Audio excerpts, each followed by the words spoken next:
श्याओई ने एक अमीर घराने के लड़के से शादी की थी, लेकिन शादी के पहले ही दिन उसका पति उसे बेरहमी से एक गहरे गड्ढे में धकेल देता है। किस्मत से एक सूखी टहनी ने उसे पकड़ लिया, जिससे उसकी जान बच जाती है। होश में आने के बाद वह गड्ढे के मुंह की ओर चिल्लाकर मदद मांगती है, लेकिन कोई जवाब नहीं आता। श्याओई दीवारों के सहारे बाहर निकलने की कोशिश करती है, लेकिन गड्ढे की दीवारें इतनी चिकनी होती हैं कि चढ़ना नामुमकिन हो जाता है। वह एक और रास्ता तलाशती है और जल्दी ही उसे एक चमकती नीली रोशनी वाला सुरंग दिखता है, लेकिन वहां पहुंचने के लिए उसे एक गहरी खाई पार करनी पड़ती है। श्याओई हिम्मत कर छलांग लगाती है, लेकिन पैर में लगी चोट के कारण वह गिरने लगती है। तभी उसके कपड़े की चेन एक दरार में फंस जाती है और वह किसी तरह खुद को संभाल लेती है। वह अपने पास रखा चाकू निकालती है और कठिन मेहनत के बाद आखिरकार उस प्लेटफॉर्म पर पहुंच जाती है। वहां का नीला प्रकाश असल में कुछ कीड़ों और उनके अवशेषों से उत्पन्न हो रहा था। श्याओई को एक आइडिया आता है। वह अपनी पोशाक का एक टुकड़ा फाड़कर उसमें कुछ जुगनू फायरफ्लाइज बांध लेती है, जिससे उसे एक तरह की रोशनी मिल जाती है। थोड़ी दूर पर एक पानी का छोटा तालाब होता है। वह प्यास से बेहाल होकर पानी पीती है, लेकिन पानी इतना गंदा होता है कि वह पी नहीं पाती। फिर वह बर्फ की परतों से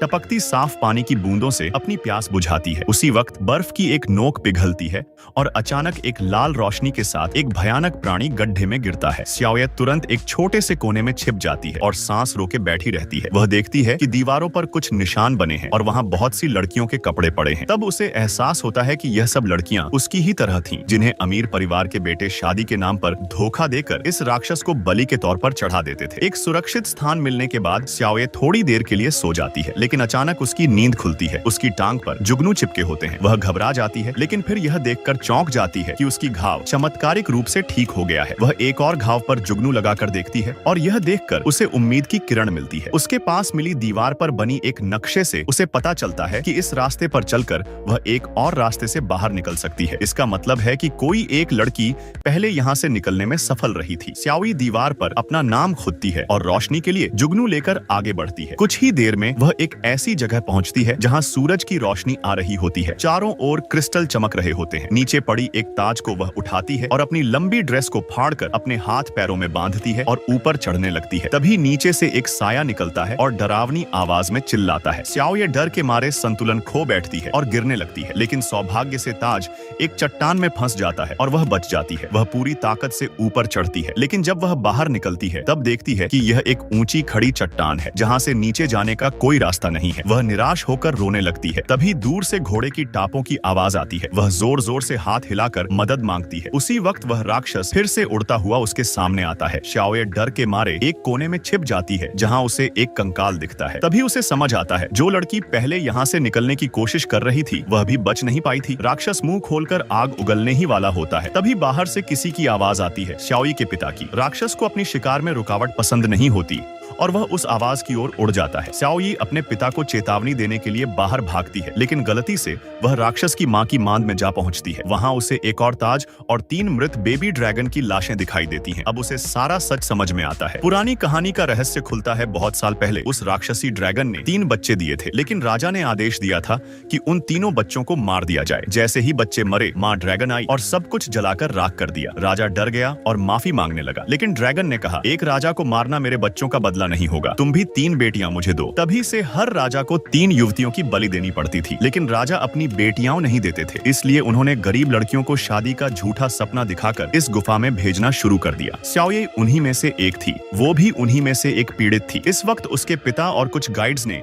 जान की बाजी लगाकर ड्रैगन की गुफा में घुसपैठ की, पर जैसे ही उन्होंने उस विशालकाय ड्रैगन का सामना किया, मानव सैनिक उसकी ताकत के आगे टिक ही नहीं पाए। पलक झपकते ही वो सब हार गए। लिटिल आंट के पिता डर तो गए थे, लेकिन उन्होंने बिना हिचक अपनी तलवार निकाल ली। अपनी बेटी को बचाने के लिए वो हर कीमत चुकाने को तैयार थे। उन्होंने ड्रैगन की ओर दौड़ लगाई, लेकिन ताकत में इतना फर्क था कि ड्रैगन ने पल भर में अपनी पूंछ से उन्हें जकड़ लिया। उसी वक्त लिटिल आंट वहां आ पहुंची और उसने अपने पिता को उस हालत में देखा। ड्रैगन ने उसकी मौजूदगी को महसूस कर लिया और उसके पिता को ढाल बनाकर उसे बाहर निकालने की कोशिश की। लिटिल आंट छुपी रही, क्योंकि उसे पता था कि अगर वह सामने आई तो न वह बचेगी न उसके पिता बार बार उसे चिल्लाकर मना करते रहे बाहर न आने को। आखिरकार उन्होंने अपनी जान की कुर्बानी देने का फैसला किया ताकि बेटी वहां से सुरक्षित निकल सके। लिटिल आंट ने अपनी आंखों से देखा कैसे ड्रैगन ने उसके पिता के सीने को चीर डाला। वह चीख पड़ी। ड्रैगन ने उसकी आवाज सुन ली और उसकी तरफ मुड़ गया। लिटिल आंट चट्टानों के पीछे छिपी रही। तभी भागते समय एक गाइड से आवाज निकल गई, जिससे ड्रैगन का ध्यान भटक गया। वह उस गाइड का पीछा करने लगा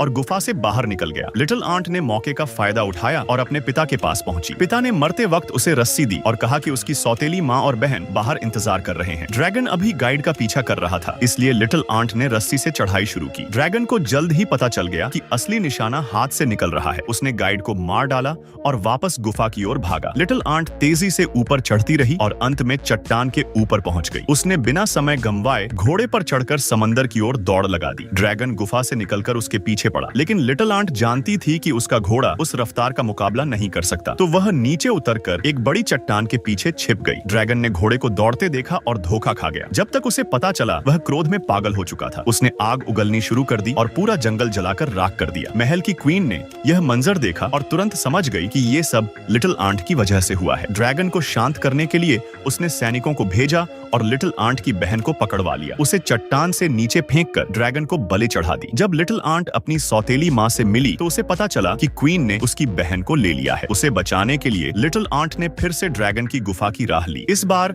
वह और तैयार थी। उसने ब्लू केव में जाकर फायरफ्लाई लैंप बनाई और पानी की बदबू से अपनी खुशबू छुपाई। फिर बिखरे हथियारों से एक जाल बनाया ताकि ड्रैगन का ध्यान भटक सके। एक तलवार हाथ में लेकर वह लड़ाई के लिए तैयार हो गई। ड्रैगन वहीं पास में छुपा बैठा था, क्योंकि उसे यकीन था कि लड़की अपनी बहन को बचाने आएगी। आधा घंटा बीता और ड्रैगन को दूर से आवाज आई। वह उधर लपक गया सोचकर कि लड़की वहीं है। लिटिल आंट ने जल्दी से अपनी बहन को ढूंढ निकाला, लेकिन बहन बुरी तरह घायल थी, भाग नहीं सकती थी। ड्रैगन को जल्द ही समझ आया कि ये सब चाल थी। वह पलटकर फिर से गुफा में आया। लिटिल आंट ने अपनी बहन को छुपाया और खुद ड्रैगन का सामना करने को तैयार हो गई। उसने ड्रैगन को सच्चाई बताई कि रॉयल फैमिली ने अपना वादा कभी निभाया ही नहीं, बल्कि उन्होंने मासूम लड़कियों को राजनीतिक विवाह के नाम पर धोखा दिया। लेकिन ड्रैगन को विश्वास नहीं हुआ। बातों का असर न होते देख लिटिल आंट ने तलवार खींच ली। ड्रैगन ने उस पर आग बरसाई। वह झुलस गई, लेकिन हार नहीं मानी। पानी से निकलकर वापस अपनी तलवार उठाई। ड्रैगन ने फिर हमला किया, पर लिटिल आंट ने छुरा निकाल ड्रैगन की एक आंख फोड़ दी। फिर से तलवार उठाई और कहा वह कोई राजकुमारी नहीं है, पर ड्रैगन को उसकी बात पर फिर भी यकीन न हुआ। उसने कहा कि